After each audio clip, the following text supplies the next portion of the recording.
he's an Australian kestrel. So he's the smallest member of the falcon family that we get in Australia. We can tell that he's a member of the falcon family because of those beautiful pointed wings. Falcons are designed for speed. This is how they catch their prey. But they're not so much designed for speed, flying straight across the air. What they do is what's known as a stoop or a dive. Most people, when they see kestrels, they see them hovering, usually above an empty paddock or a bit of grassland. What he's doing when he's hovering in that spot is he's looking for his food. He could be up to 50 metres in the air and still be spotting crickets on the ground. Now, this is when that huge amount of speed comes in. From his hovering position, what he's going to do is he's going to tuck those wings in, just like he is now. But he's not going to be this way, he's going to be the other way up. He's going to basically free fall, head first towards the ground. And that's going to build up an amazing amount of speed. Right at the last minute, he's going to shoot those feet out, and that's what's going to catch his prey. Now, although he mainly feeds on insects, he can eat anything up to a large mouse, and he can do that because of those amazing feet.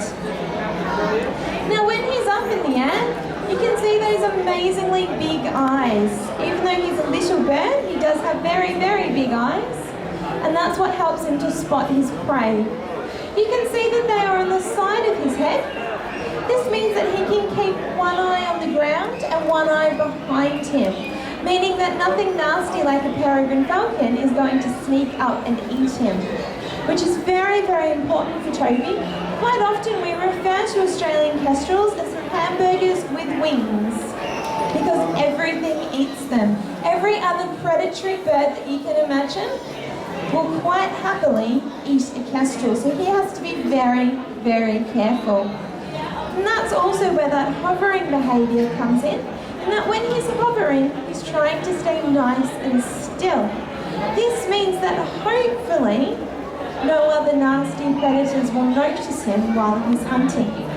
Now, it's very important, once he gets his food, he'll go straight back up into that hovering position. And what this means is that if there's anything on the ground, like a feral cat, that he can avoid that and get back up into the air as soon as possible. Now, of course, he does actually have to be on the ground, and this is when many, many kestrels are killed. Especially things like feral cats are a huge, huge problem for kestrels.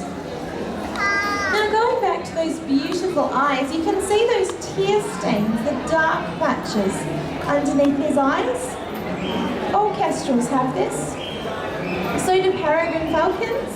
Many, many predators, things such as cheetahs, also have this dark patch. It's basically a built-in pair of sunglasses. You can imagine that when the sun hits his cheeks with that dark patch, it then doesn't reflect back into his eyes, which makes it so that he can be out on a very, very bright sunny day and he doesn't need to squint. Now, these guys are mainly out at dawn and dusk. There's two reasons for this.